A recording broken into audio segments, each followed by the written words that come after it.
Reconnecting. Oh my God, what is going on? What is going on, man? All right, is it connecting now? Hold on, let me see something here. No? Man, I'm sorry, Phil. I don't know what the heck is going on. I'm looking at all the algorithms, and for some odd reason, it's going up and then it's fluctuating down again. Wait, no, we're back. Yo, you are? We're back? Yeah. Okay. I see you. Goodness gracious. All right. I don't know what the heck is going on. YouTube right now is actually acting funny. Sorry, ladies and gentlemen. I don't know what's going on. This is actually frustrating as heck. Um, we lost Dorian. Dorian's not there now. I might have to send another video or whatever to send out. Um, what? I don't know what's going on with it. This a very weird algorithm problem that's happening. But the show must go on. The show must go on.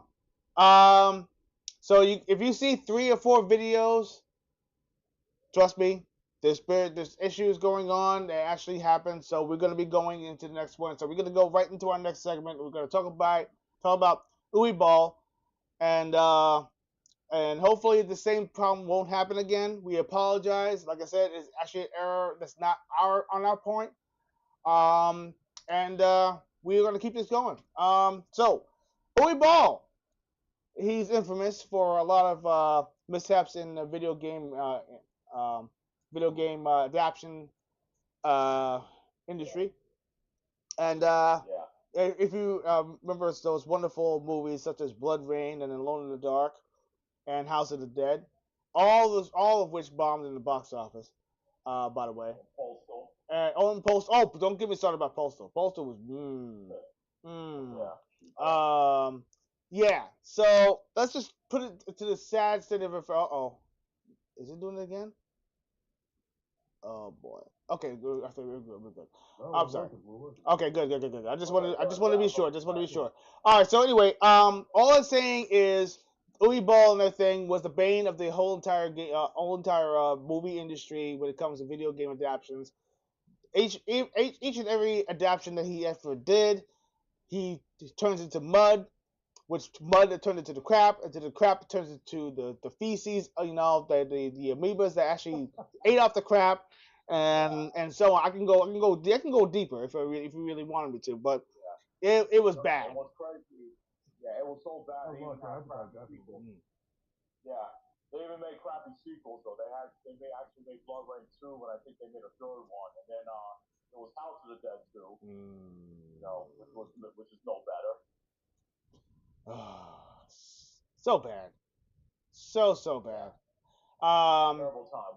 Terrible time. Yeah. So I mean, so bad for the fact that he literally challenged all the people who actually was making fun of his works. If you don't like me to make any more videos or any more movies, if your petition reaches 1 million signatures, I will resign. I will actually stop making movies. And lo and behold, in record time, literally 2 weeks after the statement, it hit 1 million. Actually, 1.3 million. I think 1.3 and 1.4 million. Yeah, way overachieved, the signatures, and yeah. So he had to keep his word, and he left the film industry for any adaptations. He was not allowed to touch any video game adaptation at all. Zero. Period. And you haven't heard from him since. But then again, of course, he had an interview with Stuttering Craig and also what you call it, Screw Attack. Yeah. So. Yeah, but no, it was Side Scroll. Oh, Side Scroll. I'm sorry, Side Scroll. Yeah, Side Scroll. Yes. Yeah.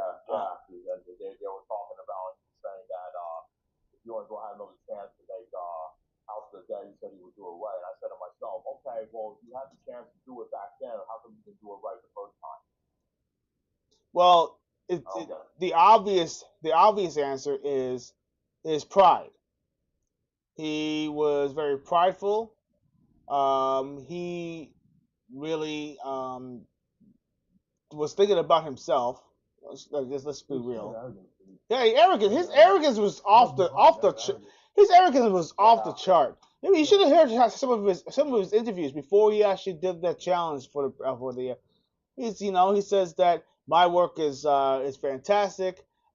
Basically, I know exactly what I'm doing.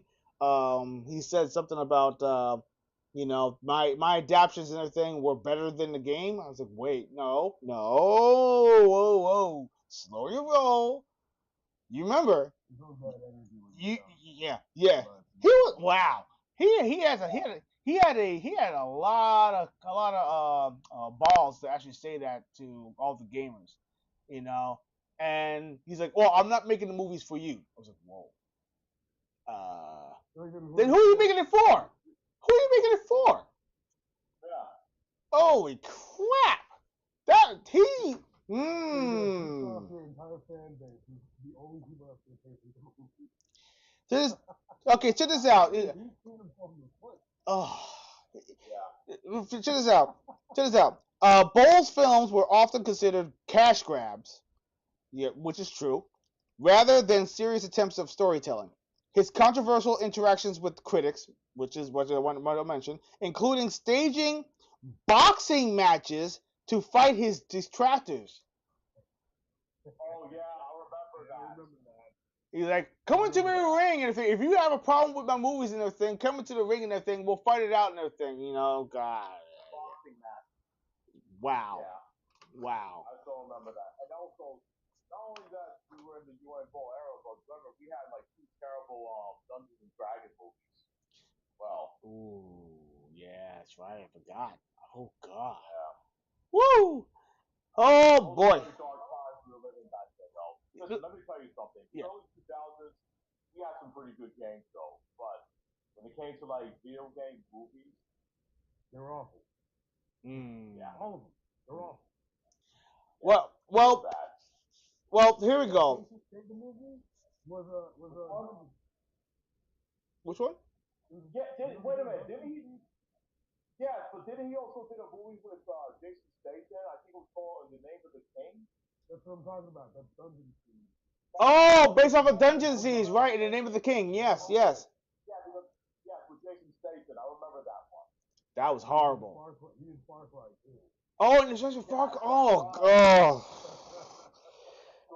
Oh, Far Cry. Oh, what? That was so bad. There was some other awful movies like around like the early 2000s. I think it was like, what was it, 2006, I believe? 2006. Yeah, it was. Yeah. But we also had two other crap from what's called movies that were based on fighting games. We had Dead or Alive and we had King of Fighters. Well, let's talk. Well, I know we talked about the failures. Let's talk about the successes. How about let's talk about some movies that actually got the plot. Let's just put it that way. Detective Pikachu uh, was a fantastic rendition of a storyline based with the voice of Ryan Reynolds reprising the role of Pikachu, and that actually talks. And of course, it was live action. It was like a live action movie, and he teamed up with the I forgot the name of the kid. And they were actually out to I think supposed to find out his what was he supposed to do? I think we were supposed to find something. I forgot what it was. Weird plot line. Um, and what also a good movie was Sonic the Hedgehog, 2020. Yes, Sonic. Okay. The first three movies were fantastic. I can't wait for the fourth one. Yeah, Sonic the Hedgehog. Let's just put it that way. Sonic the Hedgehog with the pinnacle was like it had a bar, high bar, hit a high bar when it comes to video game adaptations to movies. Number one, the director loved Sonic the Hedgehog. Number two, they collaborated with I forgot his oh my goodness, oh, what is his name? Ooh, I had his name on here. The one who actually was with the Sonic team. He collaborated with them, and talked with them, and they actually got all everything right. Number one, I am so glad that they decided to change the design of Sonic the Hedgehog. If they actually kept it the way it was, it would have it would have failed. Right. The movie would have failed if he would have knocked out the other sequels. Right. Number one, uh, the fact that the matter is they actually used Gangster's Paradise as a sound. I remember that trailer. Oh boy. I watched that trailer in disbelief. I said, no, no, take it back, let it cook. Take it back, let it cook. It's underbaked. Thank you. Yes, yes. Oh, the fans spoke out. All the Sonic fans, even myself, I was on the front lines. I said, listen, no, absolutely not, no. Oh God, it was so cringe. Yeah. Woo! Yeah. And after that backlash, you know what they did? They decided to delay the film so they could fix Sonic, and then after that, they put out a new trailer, and it has the Supersonic song. It fits perfectly with it. There it is. Yeah. I was like, yeah, that's the way how you do a Sonic trailer. Yes, yes, and of course Jim Carrey playing the role of Dr. Robotnik. It was a good choice. He did a great job. Yeah. Oh, he did a fantastic job. He did a fantastic job. I loved it. Yeah. And you know what? I would say that he made half the movie. He made half the movie. Yeah. Even though Sonic was like the forefront, but then again, both characters was perfect. Right, the hero and the villain. Yes. Yeah, they made the movie fun to watch. Right. That's the way Superman is the Luthor. And it was perfect. Mm-hmm. There you go. And the sequel. And the sequel worked out too. How they introduced Knuckles, how they introduced Tails. Yeah. Fantastic. What's great about that, and like after the credits of Sonic 1, you got a sneak peek of Tails, and you know a sequel was coming. Exactly. Yeah. Oh man, I popped. Mm-hmm. And then of course, at the end of 2, they did a sneak peek and everything talking about Project Shadow. Mm-hmm. Yes, I remember that. Cool. I remember the kids went bonkers at that, and you can talk about the same thing with Sonic 3 when Amy appeared. I was in that theater. All the kids went nuts. Absolutely. Wow, in such a good way. And it was so fun to see that. Yeah, just seeing freaking Metal Sonic. Oh man. Yeah.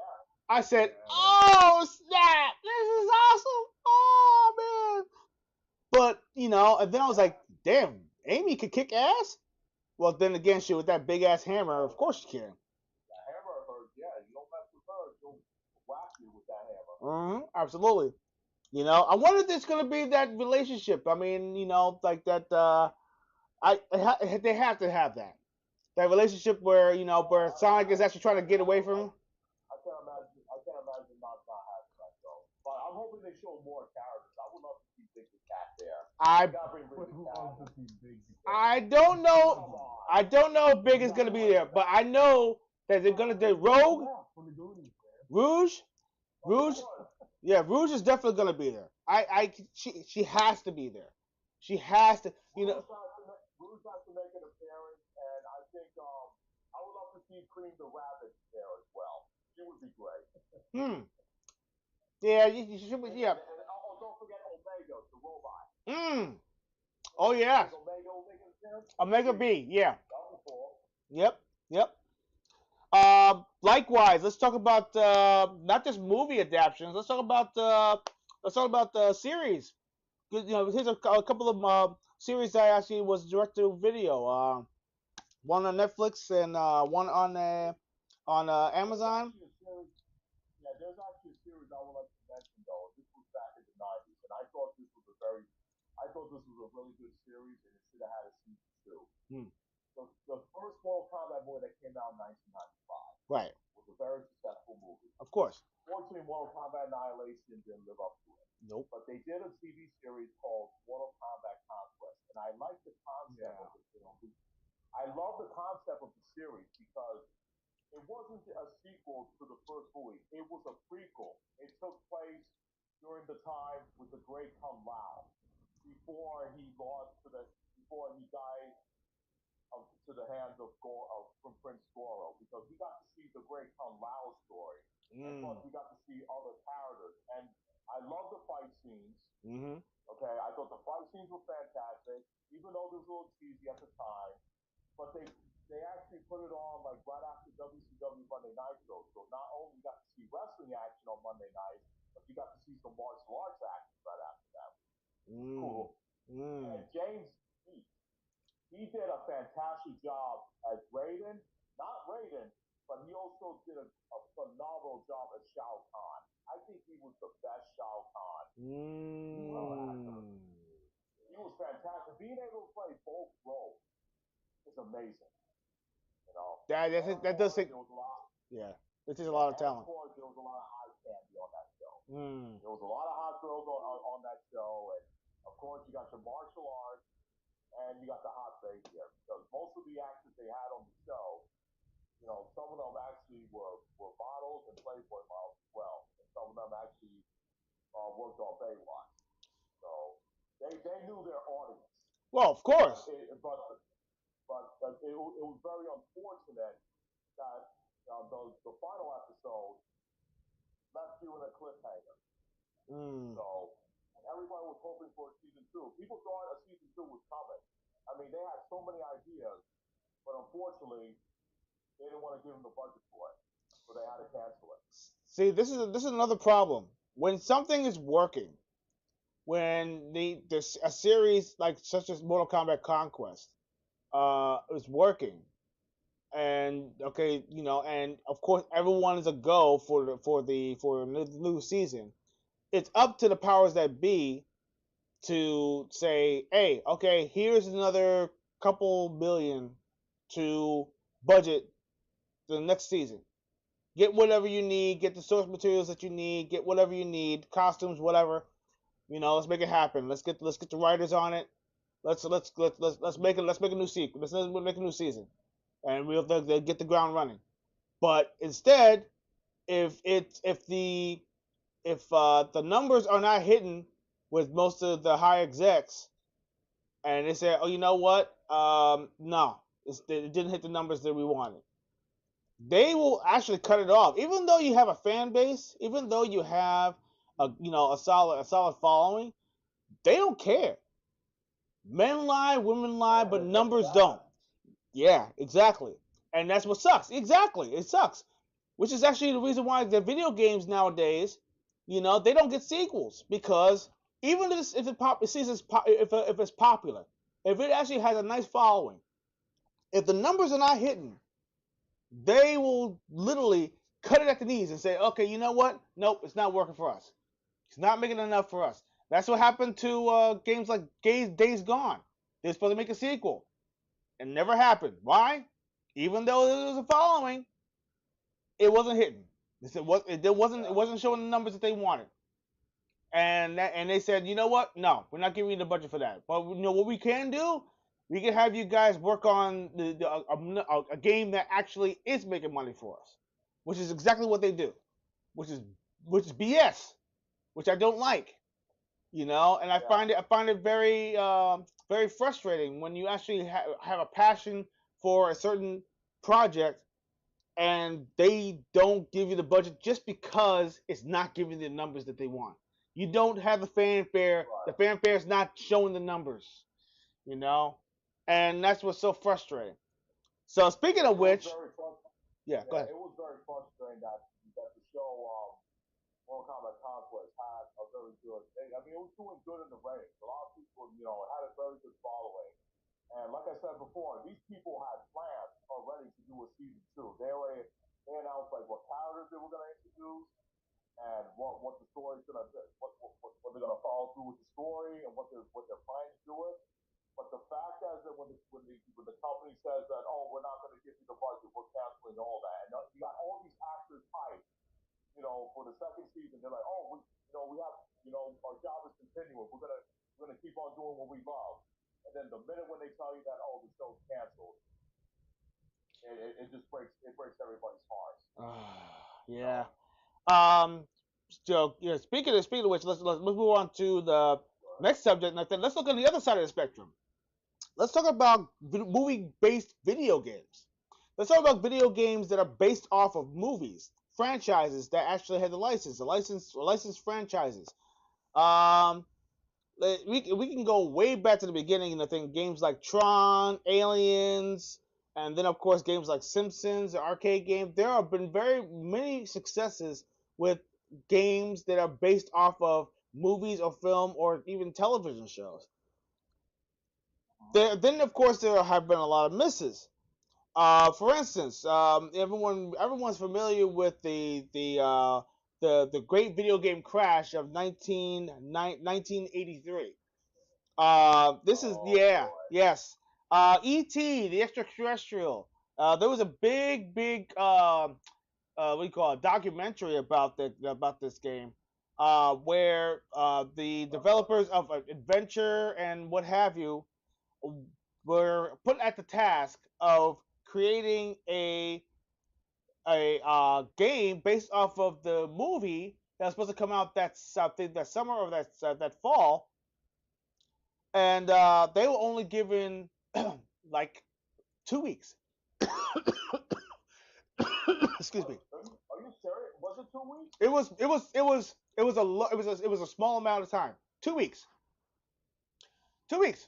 They said, yeah, the movie's coming out end of this month, and we need you to create a game to coincide with the movie.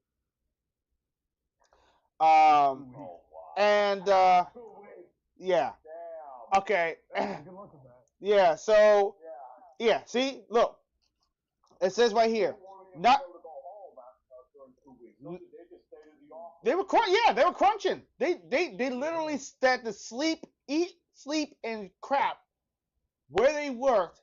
They had they put makeshift beds out of chairs just to make these deadlines. Make this deadline. It was ridiculous. Everybody was all hands on deck to create this game, and yeah, I think it was like only a team of like what, 14? Not even. It was like a low amount. It's just when you talk about the Atari days, these small, the way the technology worked. It's like not all okay. So basically, it's like this. The collapse of the North American video game market. It was rushed to meet holiday demand. The game's confusing mechanics frustrated design lead to millions of unsold copies. Literally, there were millions printed of this game. They actually showed them what the game looked like or how it played, and it said, "Is okay. Well, this is not. Well, it's too late. We already got the marketing thing. Let's ship it. Let's ship it now. Let's ship it now. People will buy it. The kids will love it. That we're gonna make millions. Just ship it." That's a good way to make the kids cry. Yeah. Oh. When it's unplayable. It was unplayable. I remember. I had the game. My cousin had that game, and every time that part where I fall down, I go right back up. Back oh, up. good. I'm back down. I'm like, Oh. Ooh. Uh-oh. And I told my cousin, cut this crap off. What happened? No, you were cutting in and out. So so. Okay. I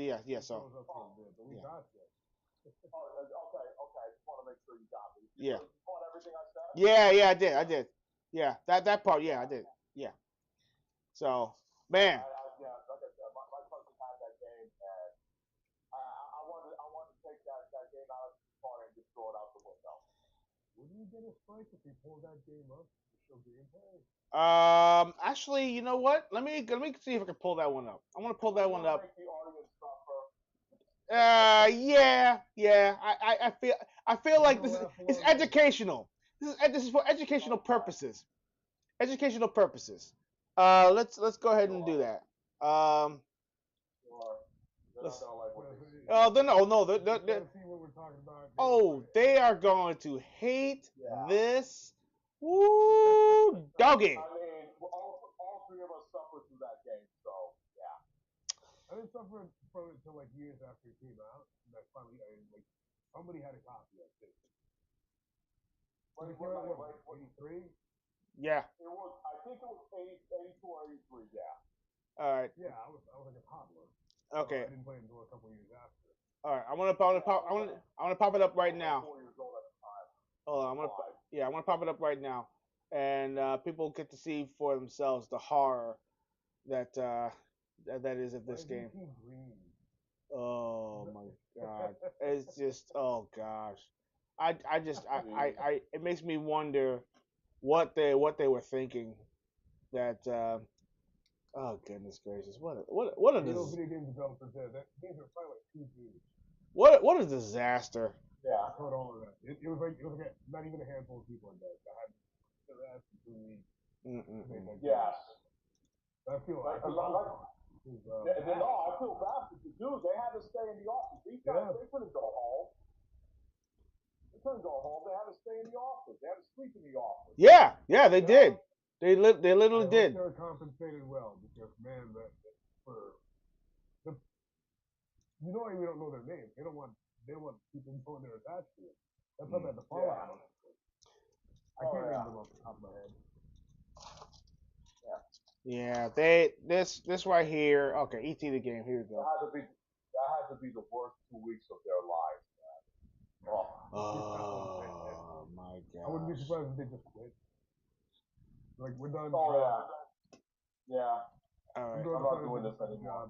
Here we go. Yeah. I'm about to pop it up right now, and ladies and gentlemen, please, if you're not of the faint of heart, please, leave the room now.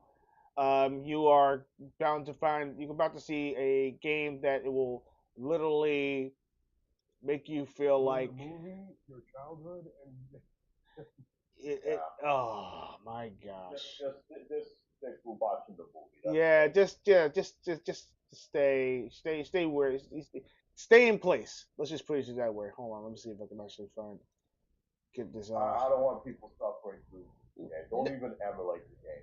Oh, if you emulate the game, oh goodness gracious, you want the game to crash? I mean, seriously, do you want to see? I mean, do you want to see yourself like keep going back up and keep going back? You finally get out of the hole and then you drop right back down no matter what you do. Pretty much. And go ahead and play it. Oh, if you as a matter of fact, they do have speed runs on that, don't they? I couldn't even figure out what to do or how to play it. So how would you do a speed run? Yeah, I couldn't even figure it out. Like, what am I supposed to do? Here we go. It's gonna pop up right now. Oh goodness gracious! I don't know why I'm gonna do this. This. Ooh boy! All right, here we go. Ladies and gentlemen, prepare to have your eyes bleed, and prepare to have your anus probed. This is actually horrible. It is absolute horror. It is horror to the highest degree. All right, check it out. Check it out for yourself. It's just wow.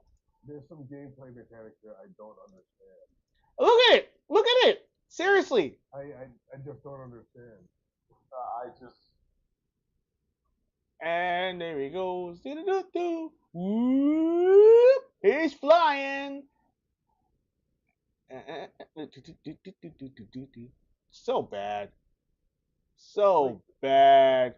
Is he jumping or is he levitating? I don't know. I don't even know. I don't even remember in the movie that he levitated. And why does his neck stretch like that? Because his neck stretched in the movie. I think that's the reason why. Exactly. Oh, do you remember the movie when he stretched his neck? Well, you could do that in the game, but this time you get to levitate. What did he try? Whee! What did he Oh, try? see, look at it, look at it. See, he falls into the hole again. Look at this. Whoop, whoop. Oh, Every time. oh man. No, but That was what so I don't know how to aggravating. play. Like, what are you supposed to be thinking of? What are those things? I, good question. I have no Things do freaking not make clue. sense to me. Ugh. No. I remember there was a guy that You're making this- I remember there was a guy this that, is that, that next was to running a me. trench coat and he was going after you. I remember you had to run away from him. That's all I remember. I don't even see him yet. I mean, is he supposed to show up somewhere? He showed up randomly. Oh, randomly, right? Oh, there it goes. Whee! Whoop. It's oh, No shit. so bad. So bad. I don't understand it, And man. What was that? And here's the thing though, they had like millions of copies of this game, right? Yes. I heard they buried it. Yes. They buried it. Okay. Basically, what the story is, they buried thousands of cartridges in New Mexico landfill. And believe it or not, they actually Xbox did. I think it was Xbox that and Microsoft. They actually teamed up and they decided to create history by bringing the by actually digging in the landfill to find out all those games and find all those games in the in the what you call it in the desert, and to prove the fact that it actually happened. And I said to myself, I was like, oh, this should be interesting. So I watched the whole entire stream. It was amazing. And they didn't find just ET. They found, I believe it was, I think it was, I think asteroids, and they found breakout, and they found. As a matter of fact, they were throwing more cartridges. Well, the reason why is because all those unsold cartridges were pretty much all yeah, they lost so much money.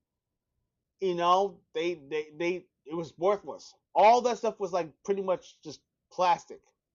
So they threw it all into the landfill. Everything. They threw it all into the landfill.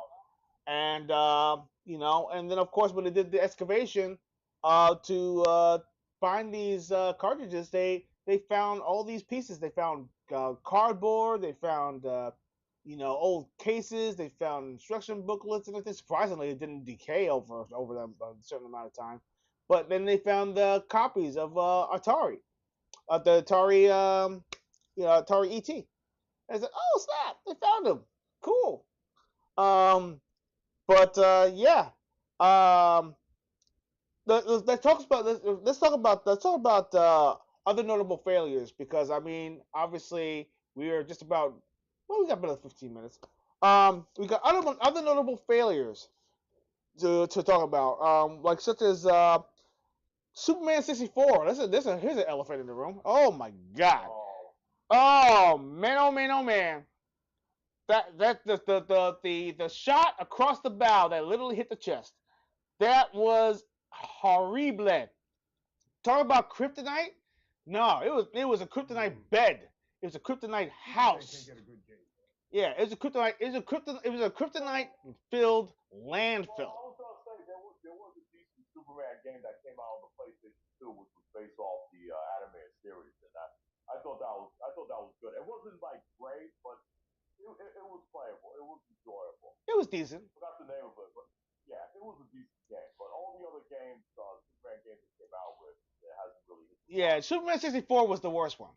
It was so bad. I mean, you're flying through rings. That's all you're doing. Flying through rings. And the controls were terrible. And Superman's punch, it was just like a. That's all he was doing. That was his punch. Oh, Exactly. so bad. It was just so bad. It was can't believe how I they do want to. messed with my toy. Yeah, well, I'll tell you one thing. Before you go on to your next game, I'll make this quick though. I mean, this hits Tony as well, and this hits me so bad. There was one game that I was really looking forward to the Xbox. When I bought my Xbox, I bought Jet to Real Future. It was a game that I was looking forward to. It was called Bruce Lee Quest for the Dragon. Oh yeah! Wow! I wanted to like that one. Wow! Yeah, that was wow. Ugh. I love Bruce Lee. I have so much respect for him. And with the fact that when I saw the graphics on that game, I was like, oh man, this looks fantastic. When I rented the game, it was down here for me. And I said to myself, Bruce Lee is probably rolling on his grave right now because the game is so cheap. Is that the enemies can crouch down. You can't even like do an overhead punch or an overhead kick to him. They cheat the hell out of you, and you have to crouch down and hoping for the fact that you can punch or kick them. Oh man. So The game was so cheap. It was so cheap, and the computer was so broken. so it was Game pissed me off with that guy. I would say it's pretty much a poor man's version of Kung Fu. Kung Fu, the arcade game, only cheaper, 3D. Kung Fu was a better representation of a Bruce Lee movie than that game. Kung Fu Ah, was at least a yes, game of death. absolutely. Yeah, exactly. Yeah, So I yeah. really But I wanted to throw that game in there because that game really, oh man, it got me heated. Yeah. Yeah. Count this movie the video game adaptation? uh Yeah. yes. Okay, check this out. More. Here's some more failures. That actually was like a movie a video game adaptation of a movie. Friday the 13th, 1989 for the NES. Ooh, ooh. Yeah, buddy. I didn't know what to do. Yeah, buddy. No experience on how to play the game. No, yeah, I had no idea what to exactly. do. You just roll around. That's it. Yeah, Let me throw one into this. yeah. Go ahead. Go ahead. Go ahead. Mhm. Jaws. Please. Oh, Jaws. Oh, yeah. Oh What God. was the game? Woo. Yeah, I buddy. swam around and then getting. And those games were made by LJN too. Well, LGN actually does make decent games. Silver Surfer was pretty much, I would consider, one of the most hardest LJN game I have ever played, next to Bill and Ted's Excellent Adventure.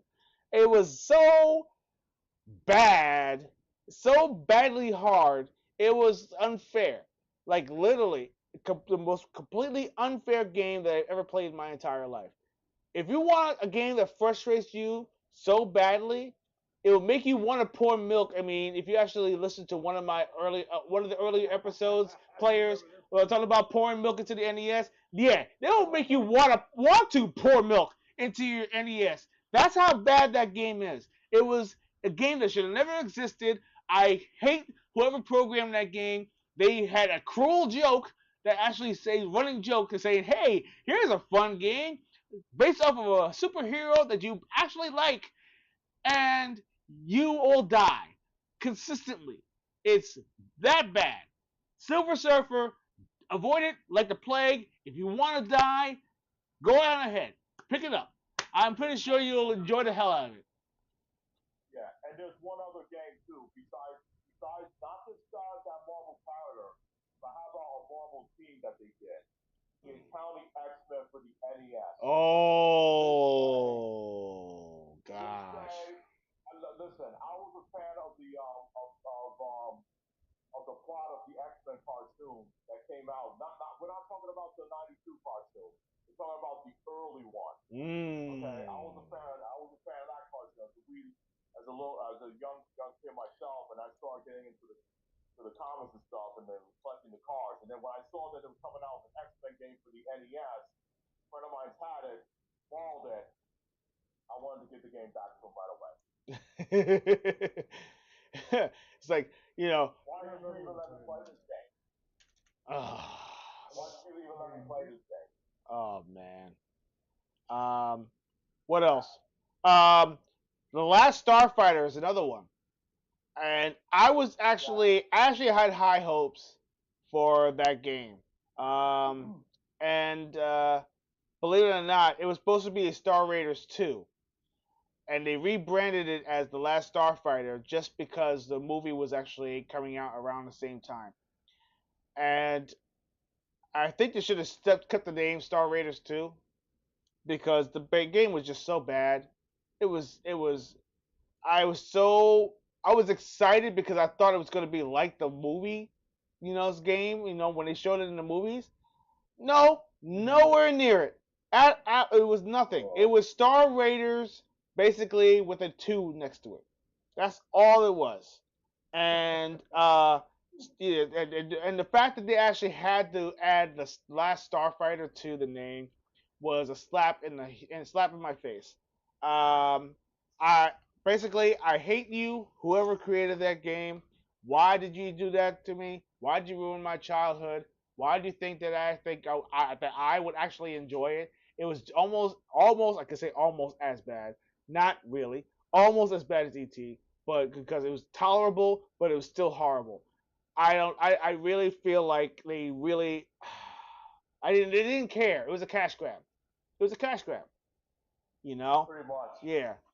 Throw the name Last Starfighter. It's a fantastic movie. They'll buy it because it's the Last Starfighter. No. Yeah. No. Not a good look, bruh. No. Mm-mm. No. Oh man. Anything else? Yeah. Let's throw some. Yeah, yeah. Let's throw some honorable mentions. How about that? How about the fighting game adaptations? The fighting game adaptations of movies. We already talked about Street Fighter and Mortal Kombat. Let's talk about some bad ones. Johnny, you can definitely key in on this one. King of Fighters, Dead or Alive, Tekken. What do they all have in common? I'm gonna throw that out there. What are they all these fighting game adaptations of movies? What do they have in common? Character parade and no central story. Well, besides they all sucked. What else? What else? What else is there? What?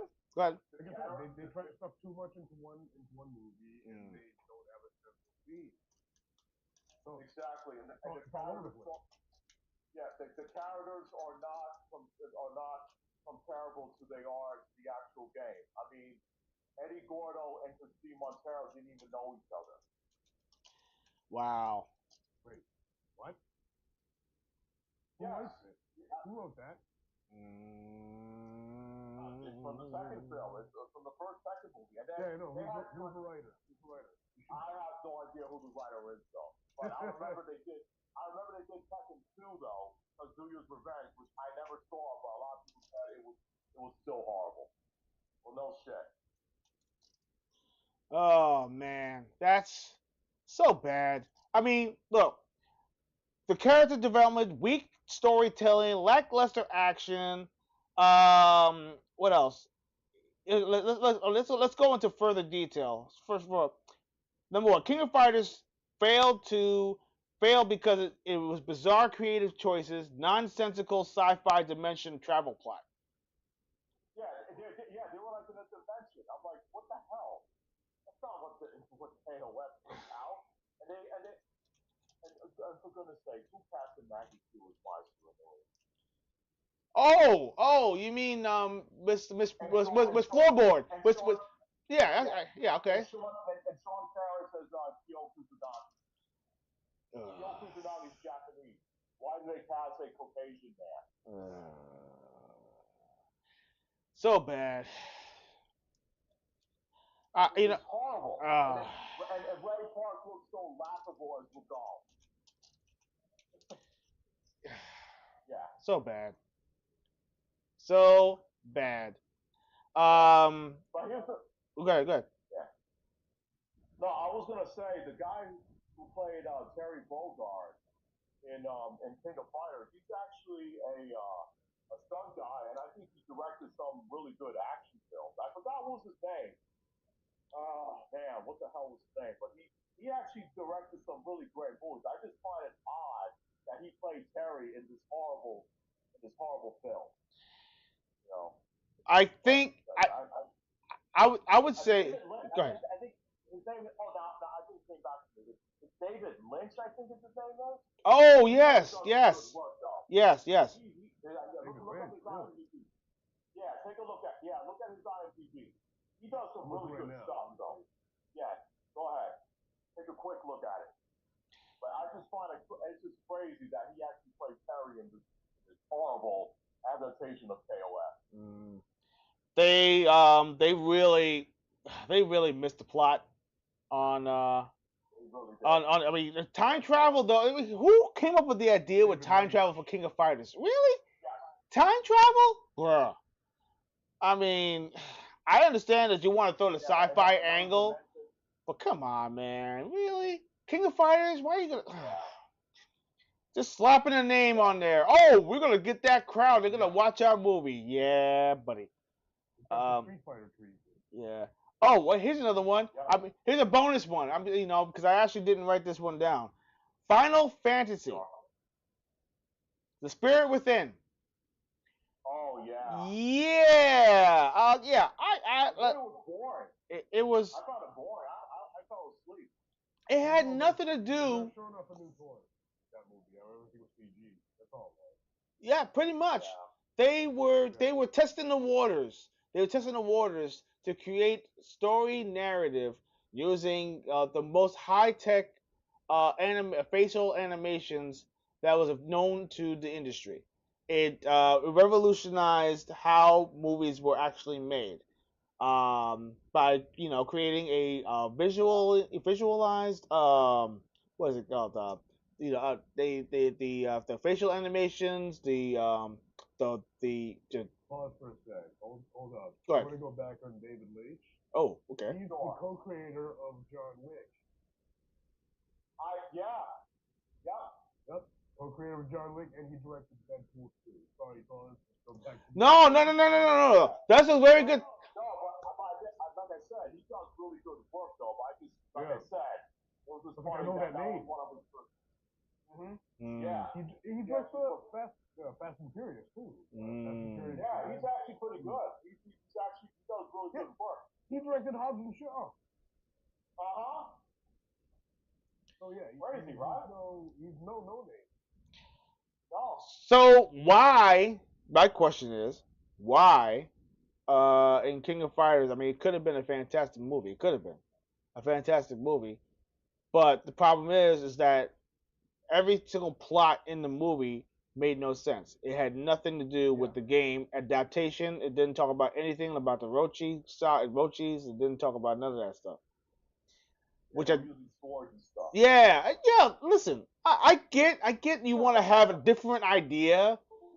Sorry, you want to talk about a different idea, and on how to make a video game movie.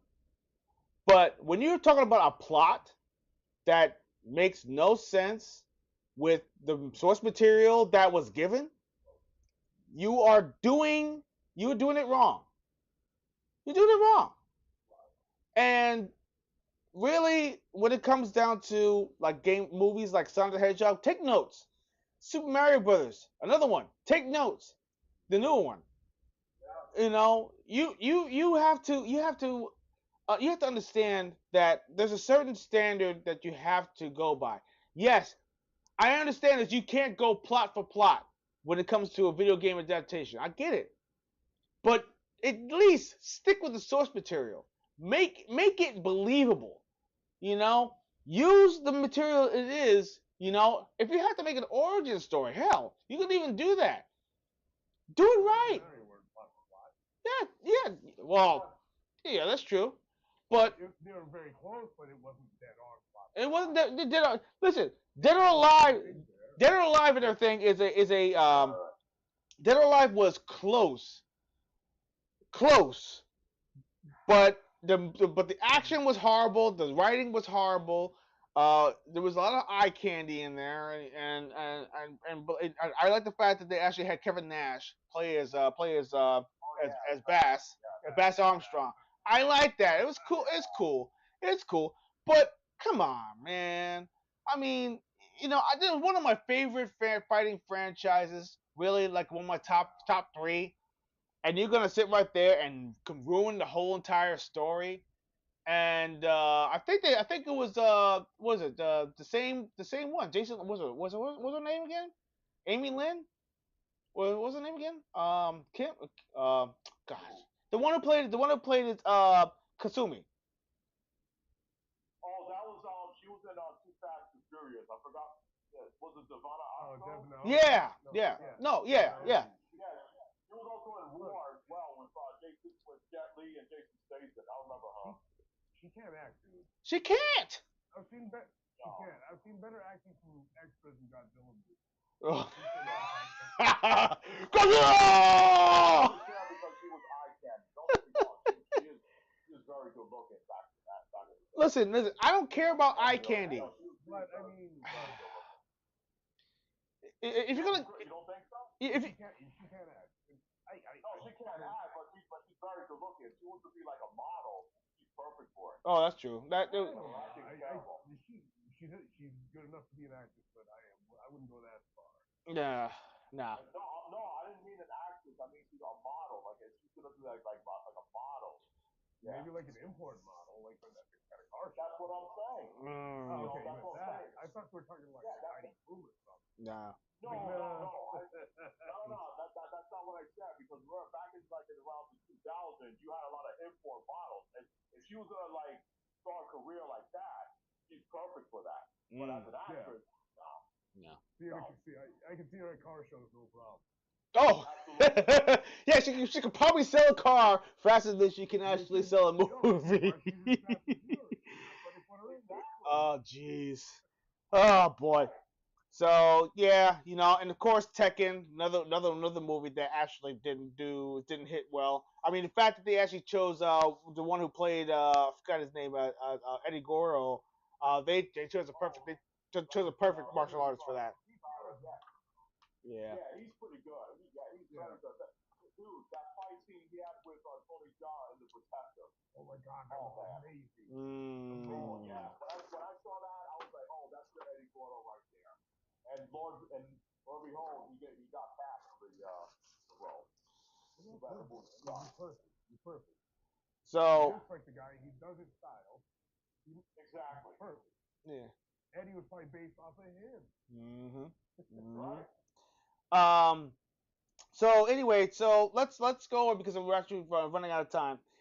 Lessons learned. Let's talk about the lessons learned. And what works and what does not. Here's the thing, though. I'll make this quick though. I know Tony's opinion on the Mortal Kombat 2021 film, but what are your thoughts on the Mortal Kombat 2021 film, Card? Oh, okay. Okay. I have mixed feelings. Because we do have Mortal Kombat 2 that's coming out in October. Right. And one of my friends actually went to a test screening. And this is from him. He told me that the film is a lot better than the 2021 film that we have. So I'm a little skeptical about it though. So I was like, okay, I'll take it into consideration, and I may check the film out. But I need to know your thoughts on the 2021 film. All right. I went to the movie theater and I actually saw it with my boys and my wife. Okay. We went to go see Mortal Kombat. I watched it with high expectations. Okay. I liked the beginning story, the origin story of Scorpion. I did like that. I like the fact that they actually did talk about the clans and and their conflict. I like the fact that they actually showed that kind of show. Well, I guess I get this show and everything. The plot where his wife and his son was murdered. And also that he actually how he actually became to be Scorpion. Now, going further into the movie, which actually made no sense to me whatsoever. Fact that they actually how they gained their power, so to speak, which makes no damn sense. I was like, I just said, what are they freaking doing? What are they doing? Oh yeah, it passes on to. You kill one person, I think it passes on to you. No, no, no, no, no, no, no, Yeah, the whole archive thing sucked though. no. Here's the thing that really pissed me off about the movie. Raiden was not doing his job. His job is supposed to protect Earthrealm and make sure not any of the Outworld warriors attack the Earthrealm warriors. If they do, Raiden is allowed to stop them. Okay? The '95 movie, the '95 movie did it so perfectly.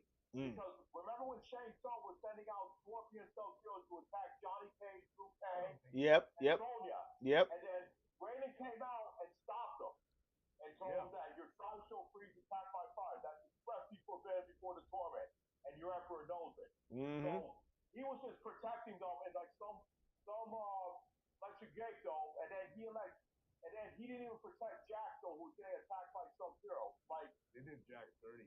Mm. Yeah. Dude, they gave him the little tiny arm. They did Jack 30. And he got the arm from the Shaolin monks.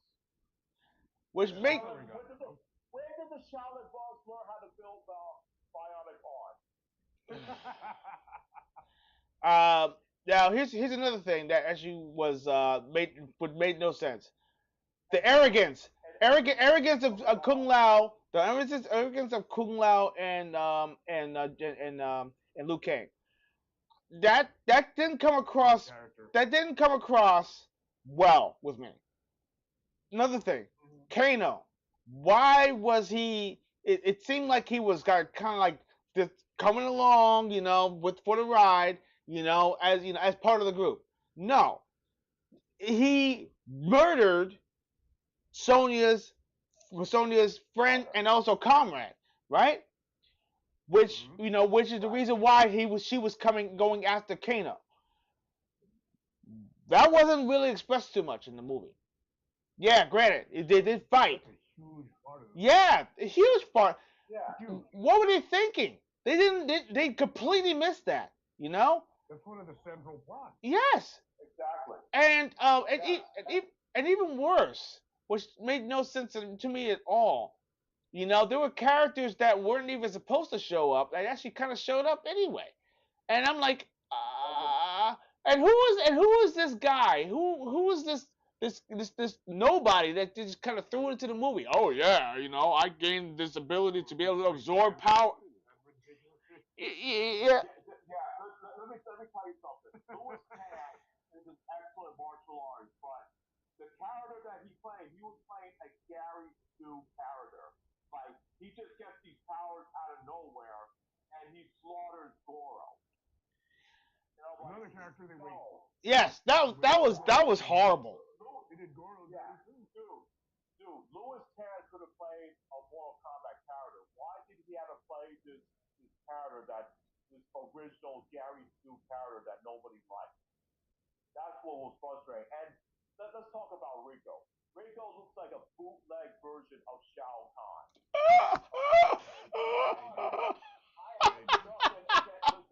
have nothing against Nathan Jones. Okay? Yes. Nathan Jones could have played someone like a Baraka. He got the ball head, give him the makeup. But, dude, he is not Rico. Rico is supposed to be a general ninja for Shao Kahn's army. And then they put Nathan Jones could have been Shao Kahn himself. That's true. Yeah. Because he's gigantic, dude. He's gigantic. Right. Exactly. Got the build, just slap a helmet on him, man. That's what they could have done. And why the hell did they introduce this horror who doesn't show up until much later?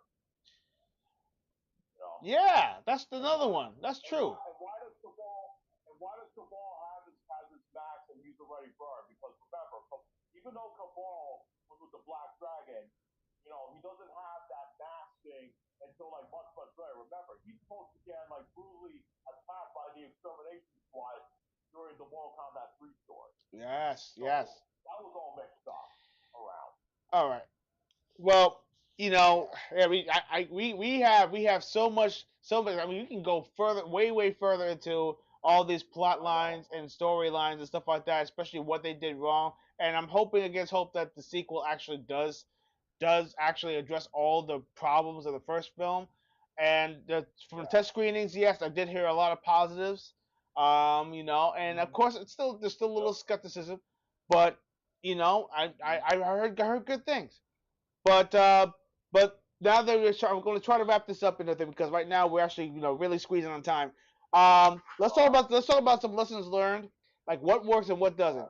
Okay, first of all, the successful adaptations, basically for successful adaptations, respect for source material, very very important when it comes to making movies, especially movies based off of games. Games like The Last of Us and Detective Pikachu succeeded because they retained the core narrative and feel of their games.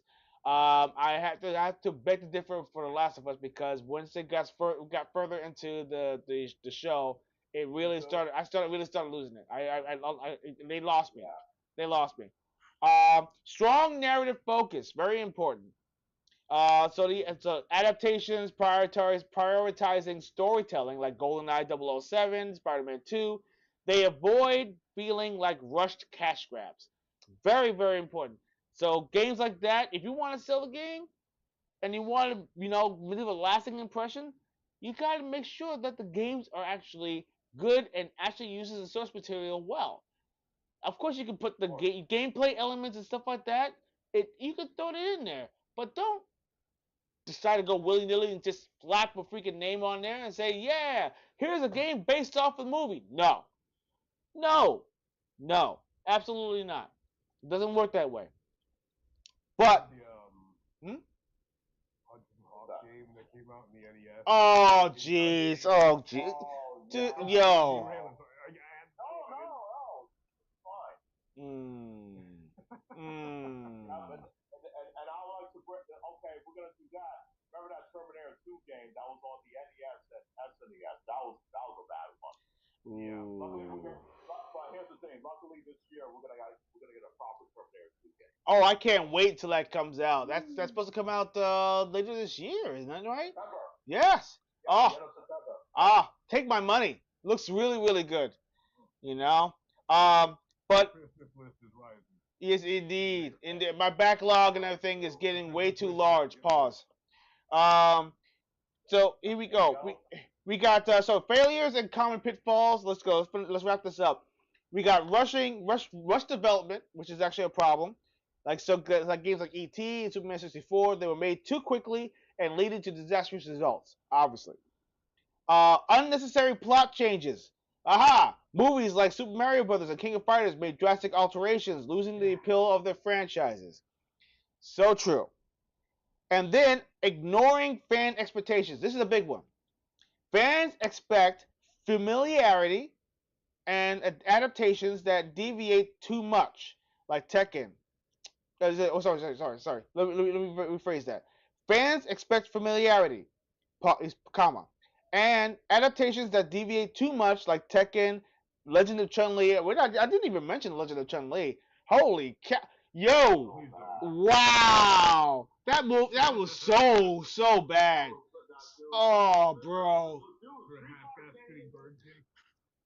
Yeah, I never seen the movie, but dude, let me tell you something. Street Fighter came in Patrick from Hollywood.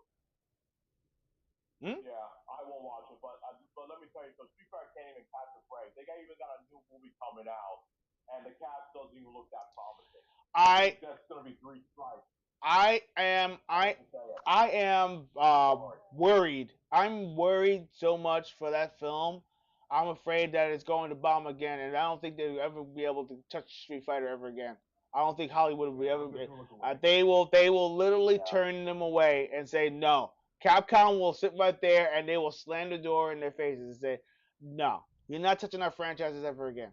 If this movie fails, okay, I'm giving it a shot. But if this movie fails, Capcom is not going to open the doors to any of their IP to Hollywood ever again. They're not going to do it. They're not going to do it. There was too many movies they had adapted of their franchises that were horrible, horrible. Exactly. I'm surprised they didn't even attempt to do Ghouls and Ghosts or Ghosts and Goblins. which is which. Great. You know what they could have done? Hollywood could have done something. Look what they did with Sonic. How come they're not trying Mega Man? Ooh, that's a good one. Ooh, Mega Man. Mega Man could have. Listen, with Mega Man, if you make the first movie successful and introduce rock and roll, and then later on see something at the end of the movie, because you can see Proto Man, and Proto Man can show up for Mega Man 2. There you go.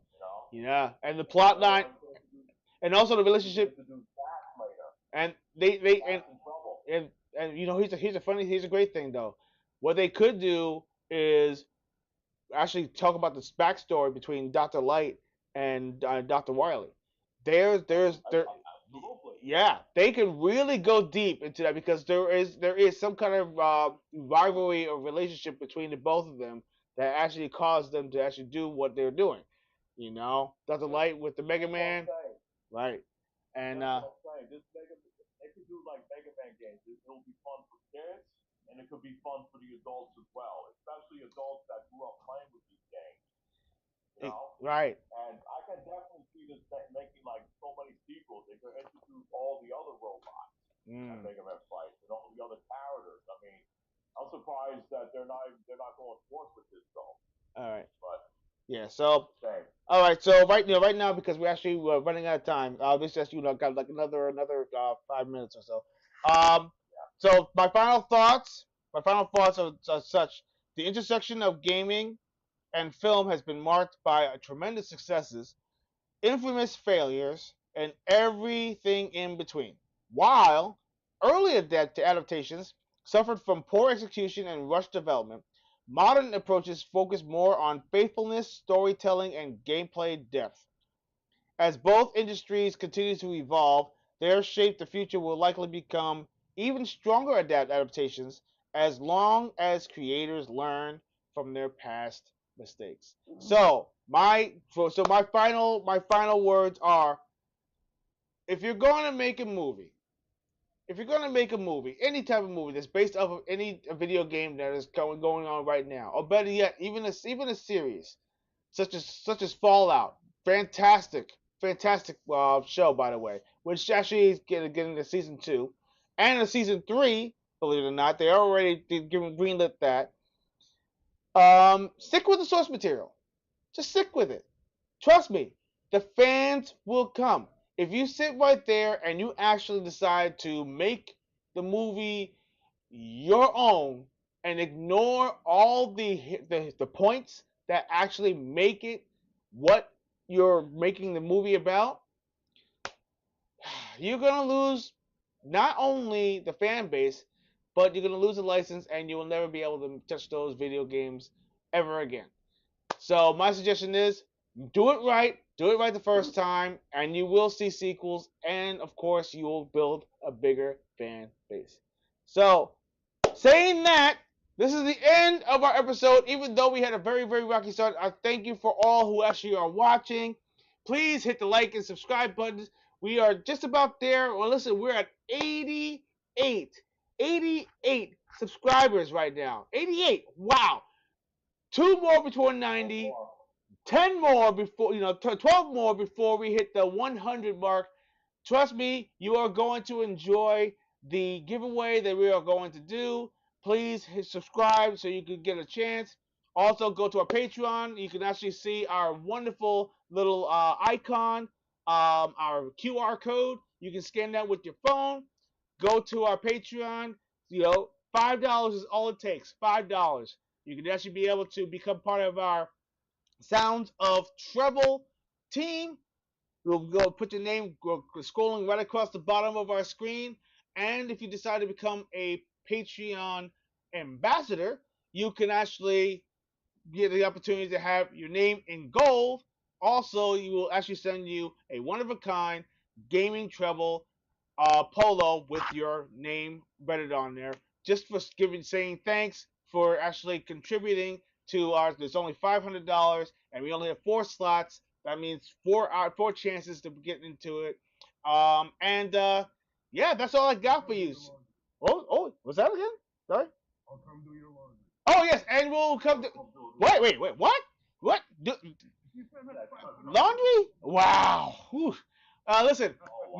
make sure you keep your funky underwear. Keep your funky underwear in the thing, and we'll wash your. Oh man. I need to add something. I need to add something. Okay, go ahead. On a nice note. Yeah.